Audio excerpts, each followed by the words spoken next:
Matthew 9:27 through 31. And when Jesus departed thence, 2 blind men followed him, crying and saying, Thou Son of David, have mercy on us. And when he was come into the house, the blind men came unto him. And Jesus saith unto them, Believe ye that I am able to do this? And they said unto him, Yea, Lord. Then touched he their eyes, saying, According to your faith be it unto you. And their eyes were opened, and Jesus straitly charged them, saying, See that no man know it. But they, when they were departed, spread abroad his fame in all that country. So if you were listening carefully to the exhortation this morning, you're going to hear a lot of themes coming out of our Sunday school class today, dealing with the blind men, the 2 blind men.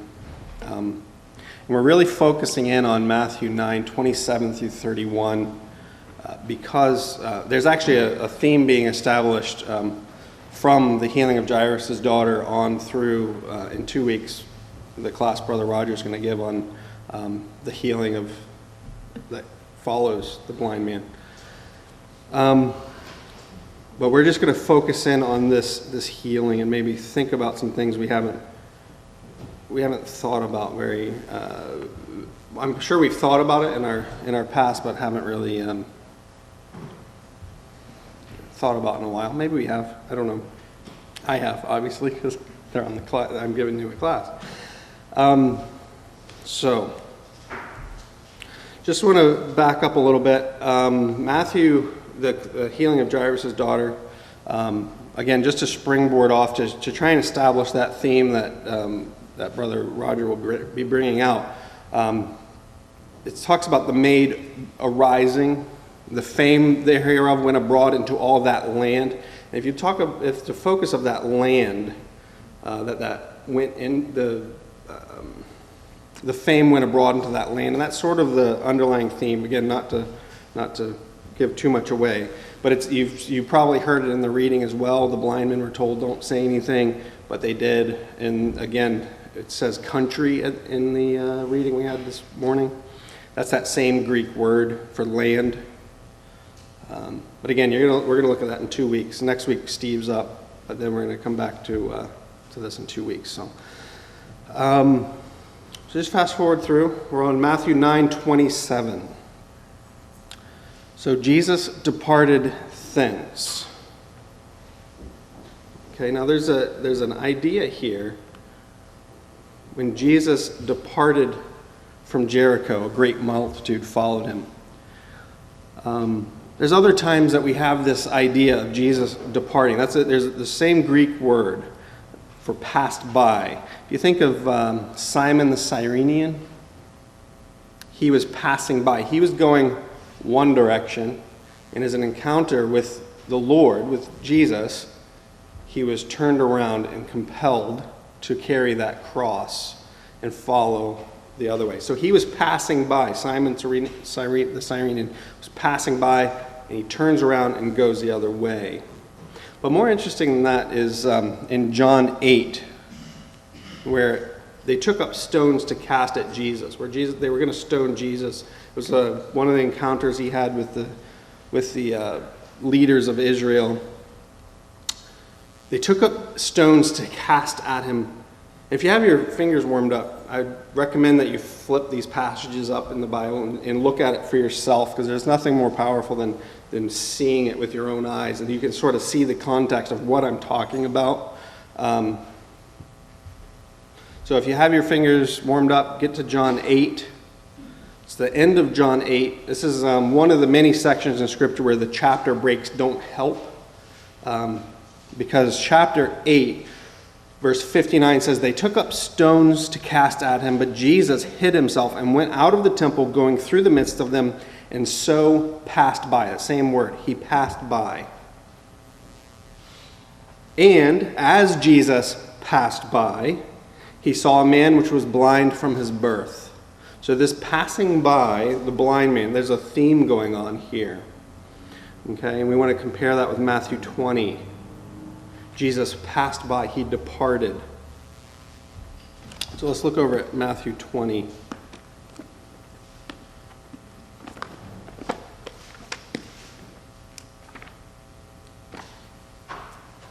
I think this is going to come up in the future. I think it's actually a class Another class Brother Roger is going to do way down in the future, Matthew 20. If I remember the schedule, if I looked at it right. But Matthew 20, it's this theme that's established with the passing by. Matthew 20, let's see.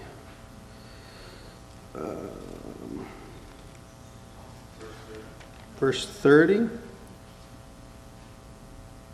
Yep, exactly. So this was at Jericho, verse 29, multitude followed him. Again, you have a multitude following him. Behold, 2 blind men sitting by the wayside when they heard that Jesus passed by. There's that phrase again. 2 blind men, Jesus passing by, this time out of Jericho, cried out saying, "Have mercy on us, O Lord, thou Son of David." It's crying the same exact thing. 2 blind men, Jesus passing by, and they cry out the same thing. "O Lord, thou Son of David, have mercy on us." And the multitude rebuked them, because they should hold their peace. But they cried the more, saying, "Have mercy on us, O Lord, thou Son of David." Again, we're going to focus on that in a little bit, if I can get rolling here. Jesus stood still and called them, that they should come unto him. "And what will ye that I should do unto you?" They say unto him, "That our eyes may be opened." Jesus had compassion on them, touched their eyes, immediately their eyesight was followed. Again, I don't want to steal too much from that record because we're going to have that in the future, but there's definite parallels going on here that I just wanted to bring to your attention. Jesus passing by. Jesus does not make accommodation for these blind men, right? He doesn't say, "Oh, you're blind, let me come to you." In neither case, Jesus passes by. Jesus is on a mission. It's up to the blind to find their way to him. In our record this morning, he goes into a house, and when he's in the house, they come to him. And in this record in Jericho, again, he stands still, they have to come to him. And so there's a theme there that I just wanted to bring to your attention with that passing by. And he healed the blind man. And it's interesting that record I had mentioned about in John 8, when they were casting stones at him, the context of that is the fact that he healed a blind man, a man that was born blind at birth. There's these themes going across these 3 stories, trying to just plant the seeds. I'm not going to give you everything and expound it the way that you probably would like, but I just want to plant those seeds that you'd say, there's something there that we need to think about. How Jesus, what's being told us. And it's that healing of that man born blind at birth. That healing actually kicks off the firestorm that is to be the end of his ministry. Okay? So here we are at the very early stages of his ministry. Again, not to give away our class in 2 weeks, but he's establishing the beginning of his ministry where he's healing people and he's making events happen. Then at the end, so we have the healing of 2 blind men. At the end, you have the healing of the man born blind from birth. That actually kicks off the end of his ministry. So that being said, what I want to do right now is just consider some things in our natural world that maybe we take for granted every day. And sort of think about, what does it mean to be blind? What does it mean to see? I mean, every one of us has eyes in our ear. Brother Roger just had surgery to help his eyes work better. We have these in our face. They have these 2 little things in our skull, and we take it for granted so much of the time. So I just want to go and think about the eye, and think about the complexity of the eye, because this is one of the tools that Brother Roberts actually uses. If you ever read the book, Is There a God?, where he's debating the creation versus evolution very early in that book. He uses the eye and its complexity to reinforce that we are created. This didn't just happen. And as we sit here, we just want to take some time to consider how complex those little things are that you have in your face, that you're using right now to look at me. How complex that system is.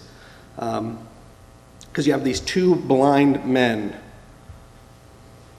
And just some scripture. For the eye, he that formed the eye, shall he not see? So that's telling us right off the bat, the Creator, the eternal Creator of heaven and earth, sees. He has the ability to see.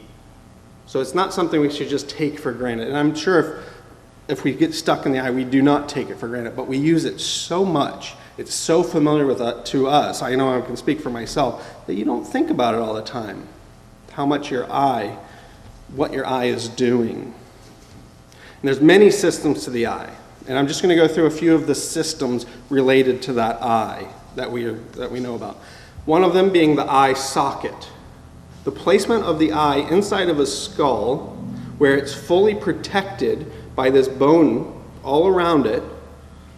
I mean, that's not just chance. I mean, you look at a frog and its eyes are on top of its head. Not very protected. A frog doesn't even blink. Not a frog, a fish, right? But you look at our eyes and their placement inside of a skull. It's designed for protection. This organ, this member of our body is set in a place in the body where it's adequately protected by this bone. So that's one thing to think about. The other thing is the eyelid. So you have these eyelids, which are interesting because just think about the job that your eyelid does. I mean, it's involuntary, right? Somebody throws something, a fly flies at your eye, you blink like that. The reaction time is astounding. Average duration for a single blink of the human eye is 0.1 to 0.4 seconds, or 100 to 400 milliseconds, according to the Harvard databases of useful biological numbers, whoever they are. But for purposes of comparison, the tick sound that you hear on a clock lasts for about a second. So say you hear a second, it would be possible to blink 3 times in a second. That's how fast your eyelids can move. And what's the job of that eyelid? Okay? You can close it. You can go to sleep. It blocks light. It's sufficient to block light. It can protect the eye. Again, it's another form of protection, right? And it's like a built-in store. Where do they go when they're open? They're stored perfectly, out of the way, but ready for use in the blink of an eye, right? Right. So it's just amazing. I mean, this little aspect of the eye has this eye. What's another job? To spread the moisture, right? If our eyes were dry, they wouldn't work. If our eyes were too moist, that'd be annoying, but they wouldn't work as well. You have fish-eyed lid, you'd have to constantly be wiping but your eyelid provides adequate moisture. But you also have all these glands around your eye to supply that moisture for your eye. It's just, you can't, it's perfect the way it was designed. And it cleanses the lens. You think, I don't have glasses, but I wear sunglasses sometimes. It's annoying. You have to take your glasses off, clean them. Your eye, like that. The moisture of the eye it works as designed. And you have all of these different layers to protect that eye. But more than that, what is it cleaning? It's cleaning the lens, right? So you have these lenses in your eye, and of course, as we get older, the lens doesn't focus like it should, but it certainly does better than having to manually adjust and focus your eyes to see things, right? And you think about the way an insect's eye works.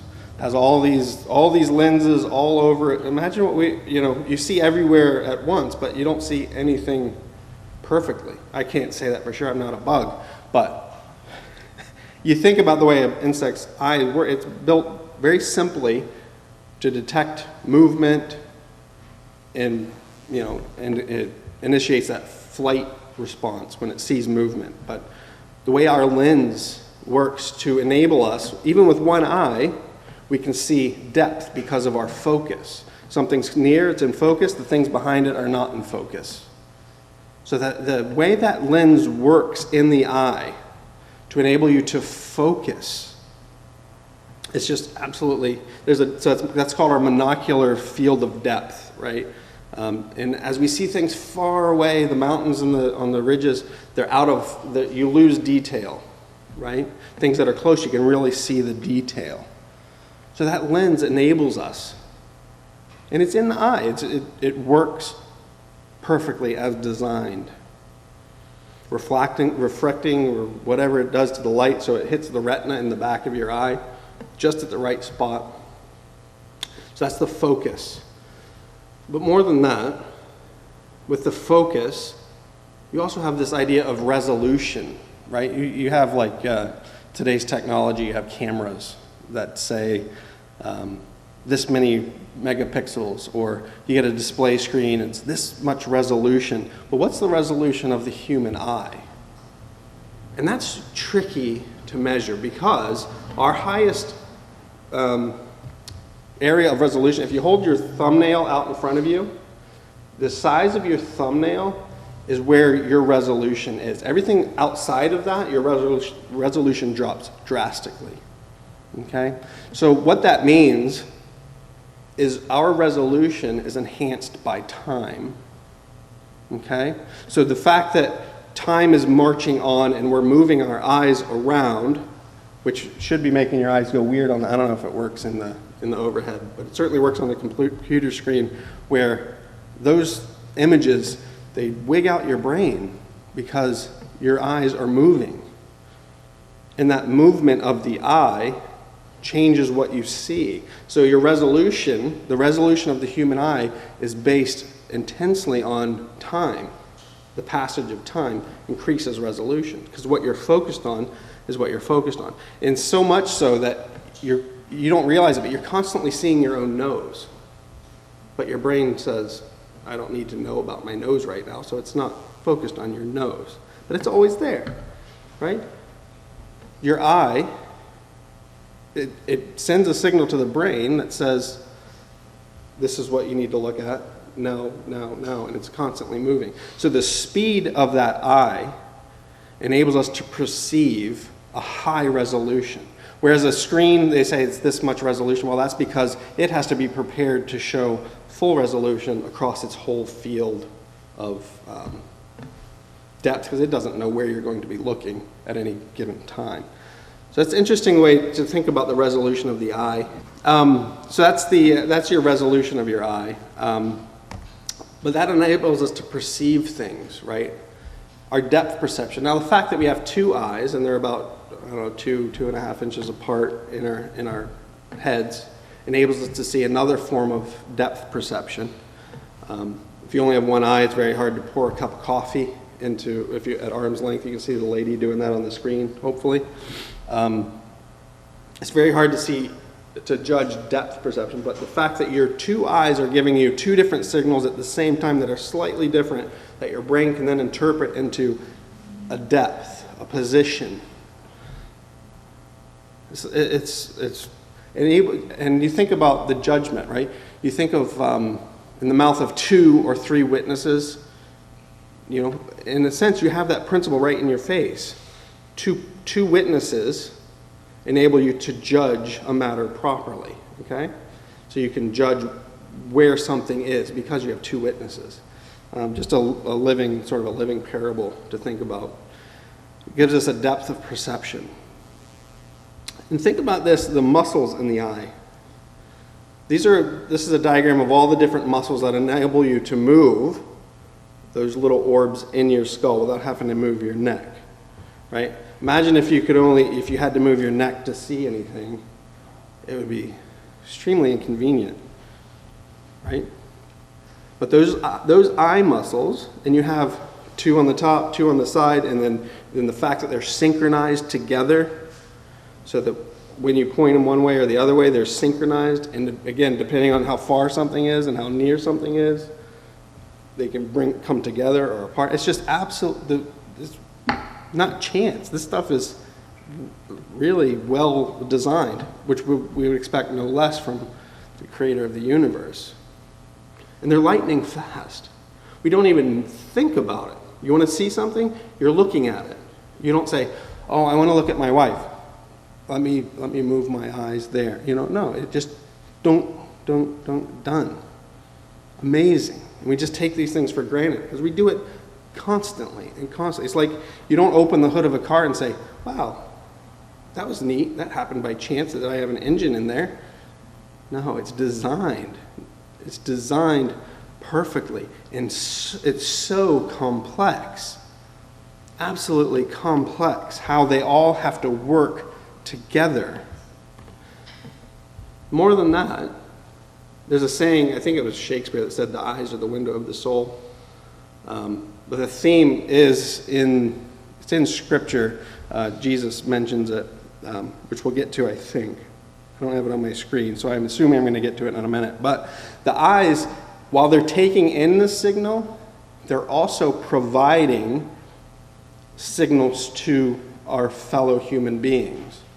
Whether we're sad, you can see it in someone's eyes when they're sad. Whether they're vacant, blank stared, or angry. I don't know. What is Obama there? You can get sort of both vibes from that, right? And Eden, I don't know, she just has the best smiley eyes. I'm sort of biased, she's my daughter, but I think her eyes just light up when she smiles. But that emotion is displayed through what our eyes are conveying to others. So they do more than just take in a signal, like bug eyes, and just let our brain. They actually convey a response to other people. That's why when boys are young, they're taught shake hands and look at people in the eye.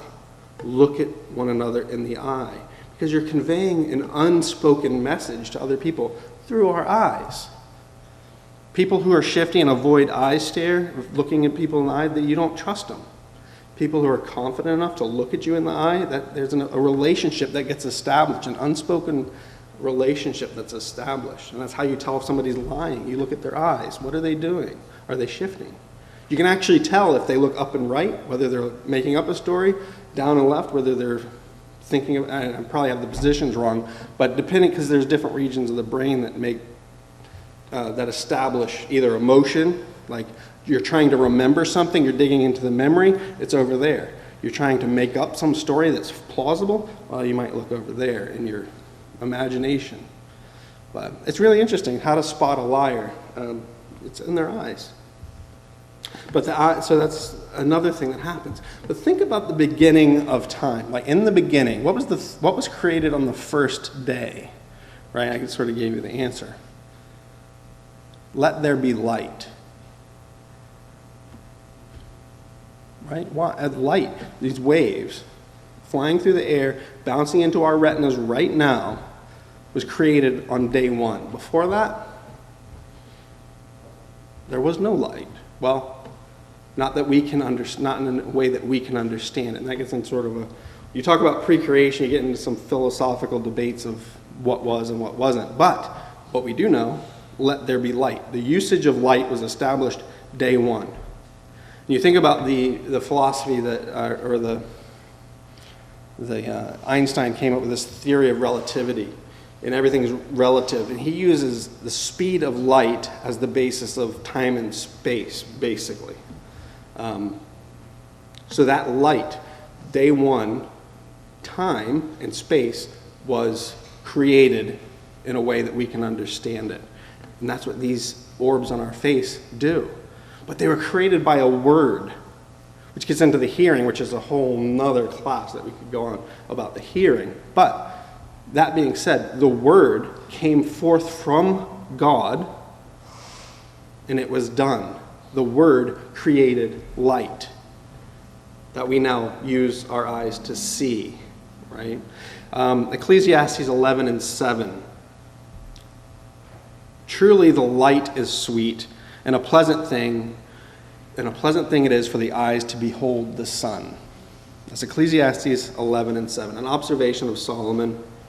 Truly the light is sweet. So in a sense, what we have in our eyes is a time machine, because what we're doing is traveling through time. We're perceiving the passage of light, and time is relative to light. Okay? So our eyes are enabling us to move forward through time, or perceive the passage of time. So you can think of your eyes as little time machines. We don't have much control over what they're receiving, but it enables us to perceive that time is passing. And we are on our way. From day one, let there be light. Time was established. And here we are, 6,000 years later, time marching on. God's word will not return to him void. So again, back to Ecclesiastes. The light is sweet. It's a pleasant thing for the eyes to behold the sun. Think about Ecclesiastes 1 verse 8. The eye is not satisfied with seeing, nor the ear with hearing. The eye is not satisfied with seeing. Why do you think that is? Our eyes never get full, like, oh, I've seen enough. I gotta stop putting stuff in. Because they were created for something much more. They were created by the Father for eternity. They were created to see much greater things than what they see now. So again, those words began everything that we know. Everything that we know right now, everything that we perceive right now was created in those words. Let there be light. Because that's what we perceive. So again, just to bring all of those faculties together, right? In a sense, those orbs in your skull, they are just sensing light. But it's up to that gray matter, that mushy stuff between your ears, to make sense of it. Okay? So that mushy stuff is saying, I'm seeing these light signals. Your eyes get bombarded with light. It translates it into an electronic signal, sends it down the optic nerve, and your brain says, that's my mom. You know? And just the translation between that signal and perceiving, so our eyes sense our mom, but our brain perceives our mom. And there's deficiencies, right, where people have brain damage and they don't recognize faces, things like that. But for the most part, your eyes give, on this picture, 4 different signals to your brain, and your brain makes sense out of depth, out of color. Some are color deficient, but our brains make sense out of it because that's what they do. Our eyes just send the signal. And God is very interested in what's going on in that gray, mushy stuff between your ears. He is. He created it, and he wants something, right? And that's sort of that is, in a nutshell, the point of this class. Just to remind ourselves of that fact. He is very interested in that. And that's just the sight. Then you throw on there the hearing. So your eyes are stimulated by vibrating light. Your ears are stimulated by vibrating sound. Your touch is stimulated by vibration if you feel stuff, but it's also chemical. If you pour gasoline on your hand, you'll feel it. I don't know if you've ever done that. But it's chemical, but there's chemical signals going to your brain. You taste, that's a chemical reaction, right? You smell things, those are the particles going up into your nose and chemically interacting. And that part of your brain is right next to where your memories are. That's why when you smell things, it brings back memories really fast. Because those two parts, that sense is right next to your brain, is in the same location in your brain. But God designed these things. God designed us to receive stimulation and react. And he's interested, again, what's going on between those ears. Right? And all of these senses are coming in. And our brain says, ignore the nose in the way right now. Ignore this, ignore that. That's why if you have a little baby and the baby's crying, and it's a new baby, you're hypersensitive to that baby. But a train could go flying by, you'll never notice it. Because your brain knows how to focus, right? Your brain makes sense of those many, many complex signals that you receive, right? Right now you weren't thinking about your foot until I just mentioned it, but now you're thinking about the position of your foot in your shoe, if you're wearing shoes, you know? Now you're thinking about it. It's just amazing the way God designed this to work and the way it works perfectly. And he's, again, super interested in this. Okay? Bring this back to the 2 blind men who were healed, right? Christ's healings were absolutely complete. He didn't say, oh, I know what's wrong with you. You have a cataract. Let me fix your lens. No, he healed people, and they understood what they saw. In fact, fast forward to another story, I see men walking as trees, or the man born blind. His brain never received these signals. Now he can actually interpret the signals. So he who created the eye, shall he not see? His healings, the things that he can heal, the things that we put our faith that he is in God, that he is able to do, he's able to do perfectly. He knows. Right? Those chemical synapses going on between our ears, he knows how that all works, and he knows what he wants to be happening there, but he also created a free will that enables us to put whatever we want in front of these senses, in front of our eyes, in our ears, right? He wants his word, and that's our choice. That's where free will comes in. Again, so the healing is absolutely complete. When Christ healed someone, it was absolutely complete. So just to remind us, that picture just the complexity of what you have going on right now in your head with those eyes. And it was all created and designed that way by a word. So now what I want to do in the time we have remaining is think about stories in the Bible related to the eye. I thought it would be sort of interesting, to just go through all of the stories related to eyes. But then as I sat there and started going through it, I said, I got to put the brakes on this because I'm going to be here for weeks and weeks going through all these Bible stories. But one of them's super powerful. Hopefully I can convey how powerful it is. But before we get to that story, I just want to start at the beginning. Remember Adam and Eve, right? They were created, the first ones that were created. And what does it say about them? Well, what does the serpent say to them? The serpent says, if you want to flip your Bibles open, Genesis 3, right at the beginning, Genesis 3, verses 2 through 7. We see this. The serpent said unto the woman, verse 5. Verse 4. The serpent said unto the woman, Ye shall not surely die. The first lie of the Bible. For God doth know in the day ye eat thereof, then your eyes shall be opened. Ye shall be as God, knowing good and evil. Now, was that a lie? No. Well, again, think about Eve, right? These things were pleasant to her eyes, right? It's one of the temptations, lust of the eyes, the lust of the flesh, pride of life. These things were pleasant to her eyes. So there's the eyes, an integral part of the fall of Eve. But look at verse 7. And the eyes of them both were open. So the serpent was right in that regard, anyway. Their eyes were open. They knew that they were naked. They sewed fig leaves together and made themselves aprons. So right at the beginning, you have this organ in man and woman playing an integral part, right? Their eyes were opened. Okay, let's go on to the next example. Lot and Abraham.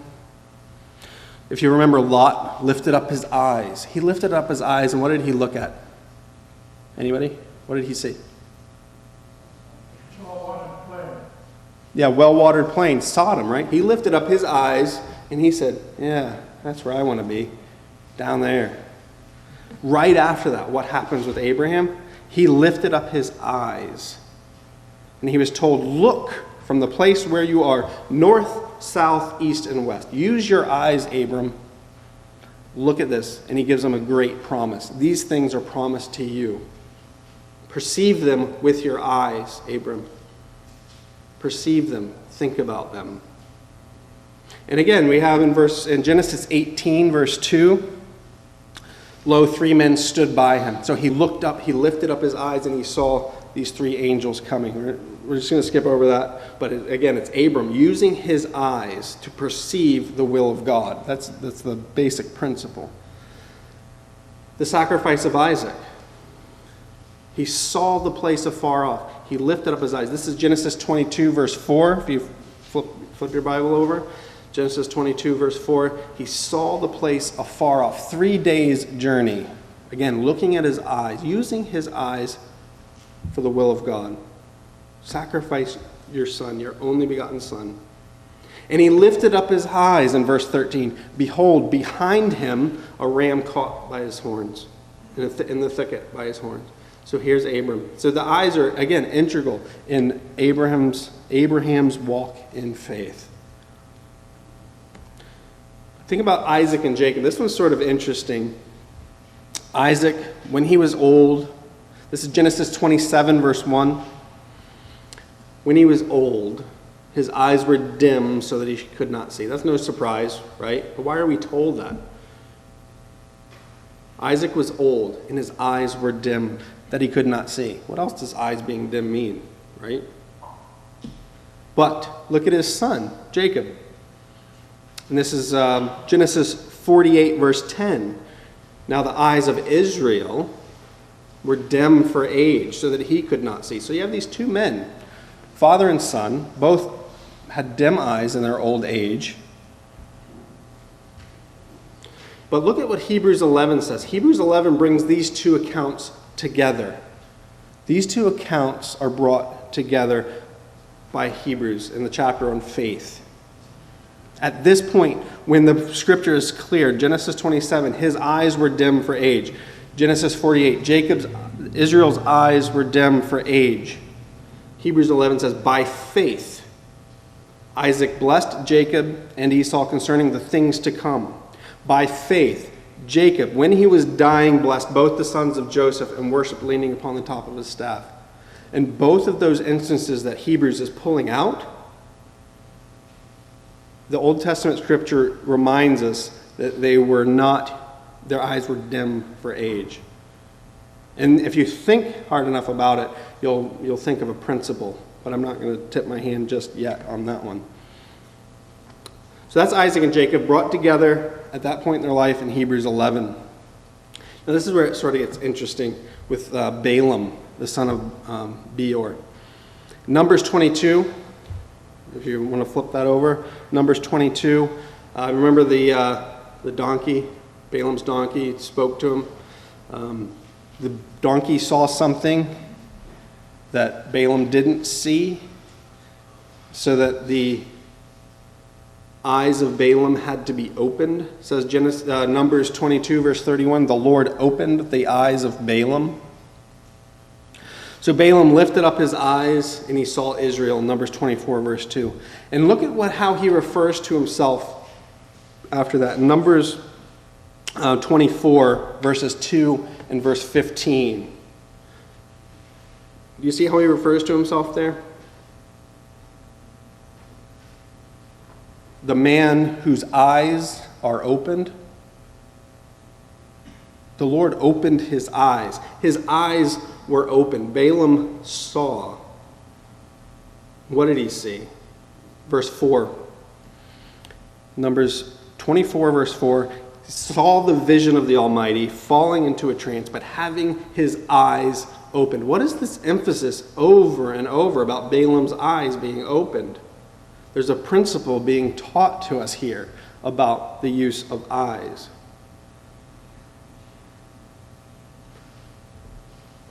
What's the result of this? Numbers 25, verse 6. What's the result of Balaam's work? Right? What did he couldn't curse them. He couldn't have God curse them. So what does he do? We learn that he says, here's how you get Israel to fall. The only way they're going to fall is if they sin with the world, in a sense.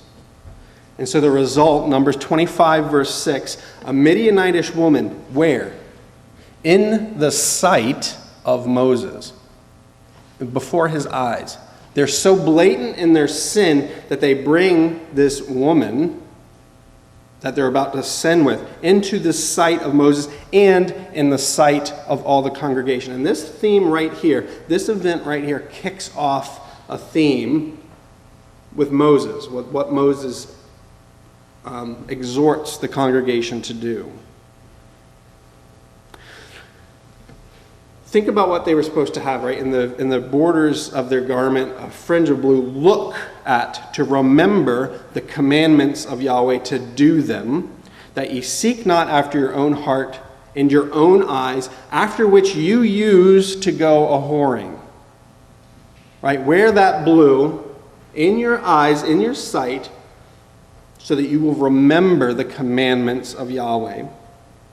Seek not after your own heart, after your own eyes, which you use to go whoring. Right? And that's what they did. Balaam said, bring these women in. That'll fix them. I can't curse them, but I'll tell you how to ruin them. Put these ladies in front of their eyes, because they use their eyes to go whoring. They're supposed to walk in blue. Look up 2 Peter. We got to look this one up. 2 Peter 2:14. This is Peter's comment on this.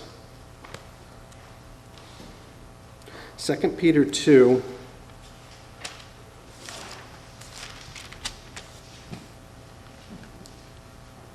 Verse 14.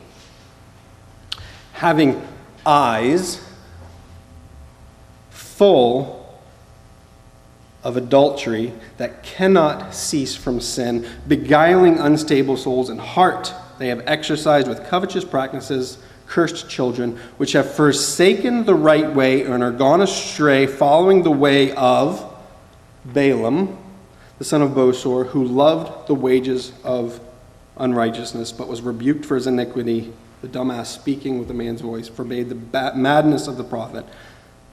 He's commenting on the fact that their eyes were full of adultery.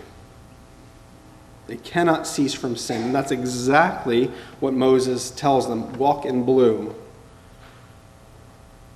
Right? Watch out. Be careful, little eyes, what you see. That's a very serious song. Because it's true. It's absolutely true. And then think about, again, the last place we see Balaam come up, Revelation 2:14. Because thou hast there them that hold the doctrine of Balaam, who taught Balak to cast a stumbling block before the children of Israel. Stumbling blocks only work if you cast them in front of someone who's blind. And that's exactly what Balaam did. He blinded them. Right? He taught him to cast a stumbling block in front of them. Again, think about Moses, right? Moses and the children of Israel. And this theme will come up again and again. In Deuteronomy, flip over to Deuteronomy. And I've never noticed this until I started looking at this theme of eyes. Your eyes have seen what Yahweh did because of Baal Peor. Your eyes have seen it. Your own eyes have seen this thing. And think about Moses. He was 120 years old when he died. His eye was not dim, nor his natural force abated. His eyes were clear. He could see. But Deuteronomy 3:21, Moses commands Moses, thine eyes have seen. Again, he's reminding him, remember, Joshua, what you saw with your eyes. You saw this. And again, what was Moses told to do? Lift up thine eyes, west, north, south, and east. This is chapter 2, verse 27. Lift up your eyes and behold it with your eyes. They'll inherit the lands which thou shalt see. Again, our eyes, are they focused on the promise? Moses' eyes were not dim. His eyes were focused on that promise that was to come. Behold it with your eyes. What else are you going to behold it with? But there's an emphasis here. It's an emphasis. Look up Deuteronomy 4, verse 3. Hopefully you're right in that area. Deuteronomy 4. That's what's quoted on the screen. Your eyes have seen what Yahweh did because of Baal Peor. Look down at verse 9. Take heed to thyself. Keep thy soul diligently, lest thou forget the things which thine eyes have seen, lest they depart from thy heart all the days of thy life, but teach them to thy sons and to thy sons' sons. Those things that you saw, those principles, you are obligated to teach them to your children. Those things that your eyes saw. Verse 10, especially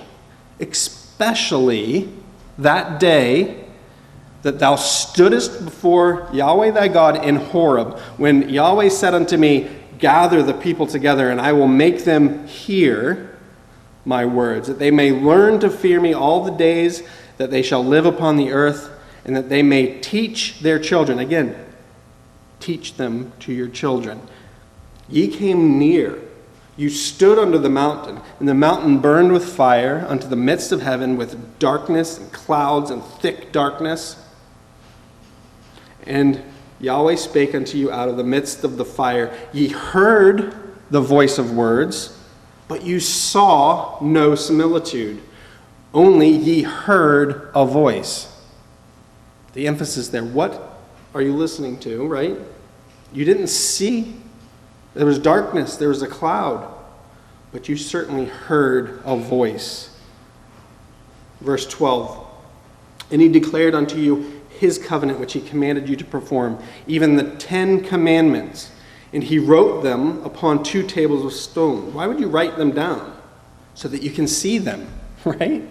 You don't write something down so that you can listen to it. You don't write something down so that you can, well, I guess if you're blind, you write it in Braille, but for the most part, the whole point is write them down so that you can see them and remember those things that you heard and teach them to your children, as they underline, right? So we're told, flip over to Deuteronomy 6. Hopefully you're still in Deuteronomy there. Deuteronomy 6, verse 4 through 8. Hear, O Israel. This is the greatest commandments, right? The greatest thing we can do is keep the commandments of God. We have to keep the commandments. The only way to keep them is to know them. We have to sense them and perceive them and know them, right? So here's the first and greatest commandment. Hear, O Israel, Yahweh our God is one Yahweh. Thou shalt love the Lord thy God with all thine heart, with all thy soul, with all thy might.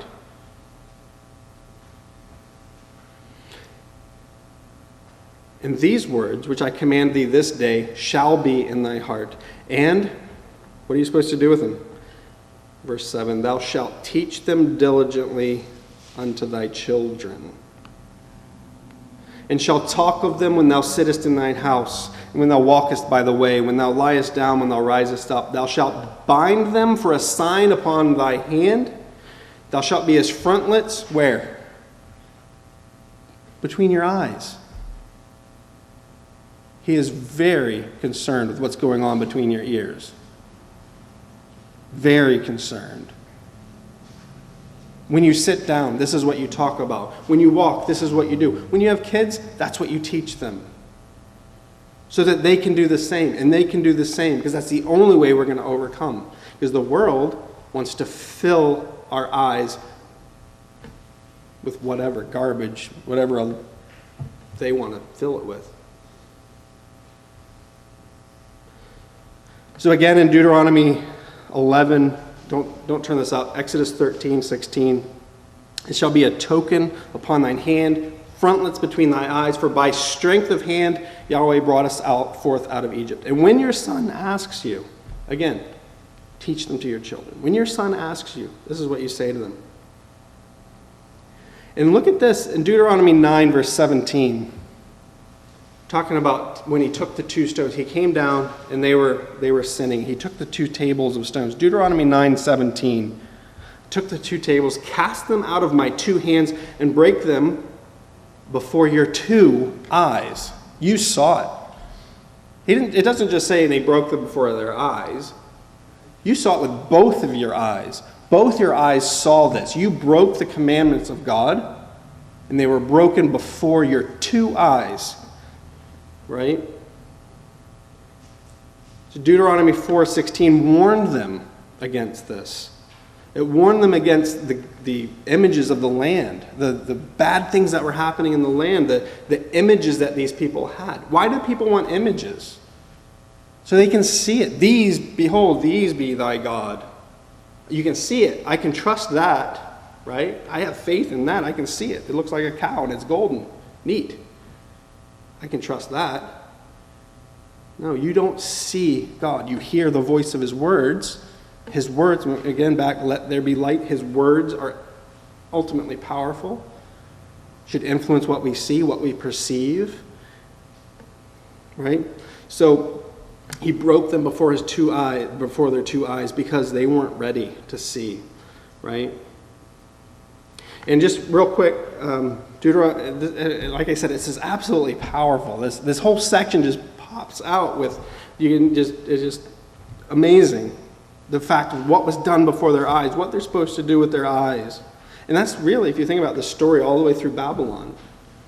Anyway, Deuteronomy 13, verse 17 through 18, there shall cleave not of the cursed thing to thine hand, that the Lord may turn from the fierceness of his anger, and show thee mercy, and have compassion on thee, and multiply thee, as he has sworn unto thy fathers, when thou shalt hearken to the voice of the Lord thy God, to keep all his commandments, which I command thee this day, to do that which is right in the eyes of Yahweh thy God. Do that which is right in the eyes. Which brings us to the next story, which I'm sure I'm way over time. But, oh man, I have so much more. Oh, I apologize. But I'm just going to go lickety-split through these real quick, if you don't mind. Okay. Judges. What's the theme of the Judges? Every man did that which is right in his own eyes. Springing from, what did Deuteronomy tell us? Do that which is right in God's eyes, right? And that, again, we'll have to blow through that. Think of Samson, right? He did, living in the time of Judges, doing that which is right in thine own eyes. And what did he pray for? What did Samson pray for? Oh Lord God, remember me. Why are things written on those statements? So that we can see them, so that we can remember them, right? Remember me, Samson says, and strengthen me. I pray thee only this once, O God, that I may be at once avenged of the Philistines. Why? For my two eyes. Why did Samson want to be avenged for his two eyes? Because he had wasted his life looking at women, at whatever, at the pleasures of the flesh. He had wasted his eyes in the world, and he wants to be avenged and say, my eyes should have been for you. And that's exactly the principle that we need. So again, Job, what does he say? I made a covenant with mine eyes. Why then should I think on a maid?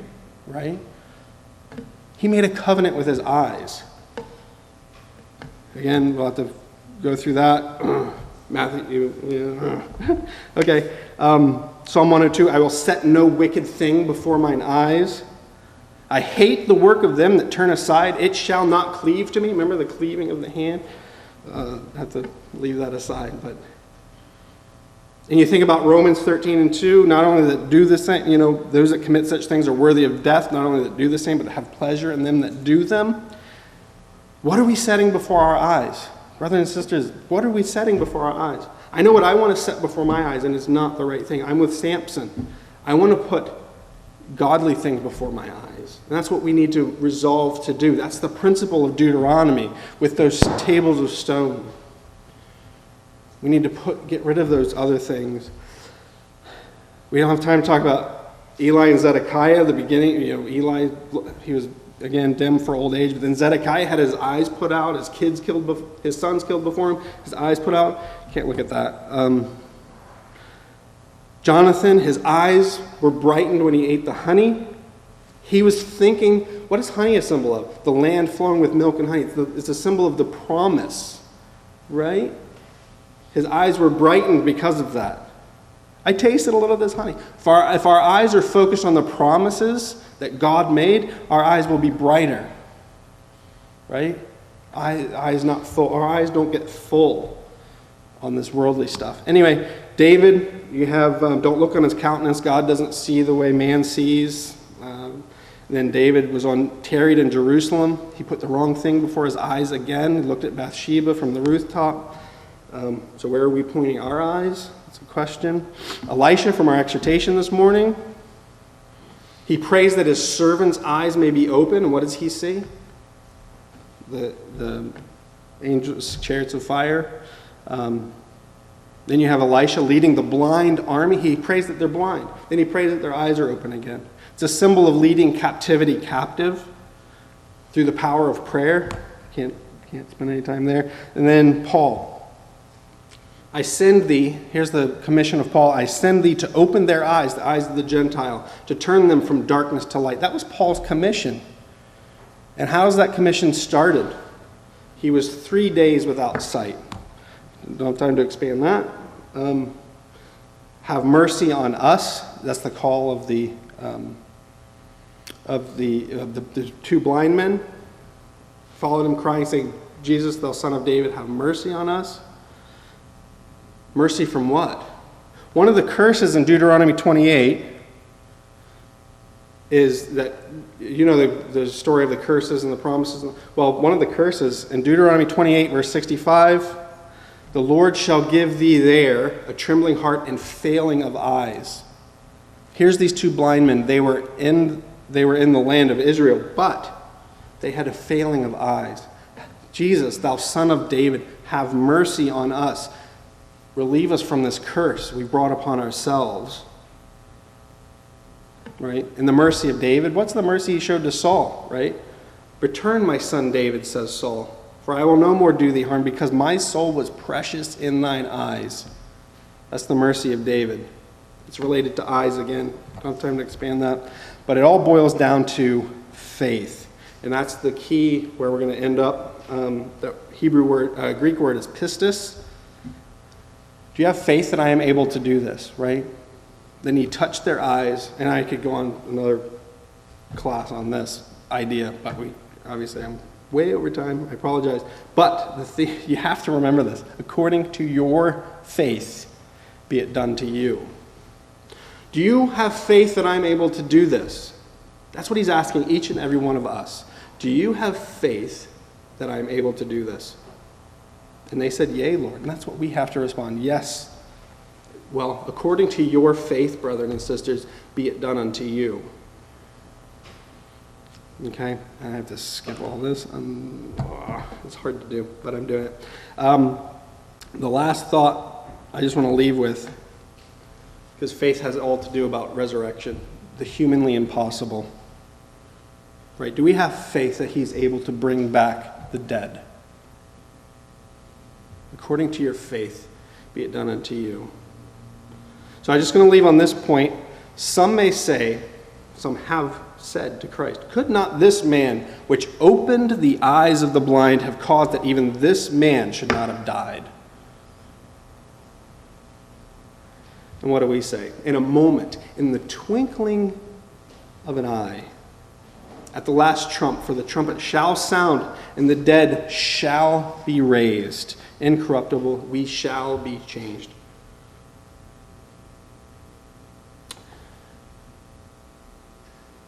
The stone which the builders refused is become the head of the corner. This is the Lord's doing, and it's marvelous in our eyes. And God shall wipe away all tears from their eyes, and there shall be no more death. Eye hath not seen, nor ear heard. So that's where I'm going to have to leave it.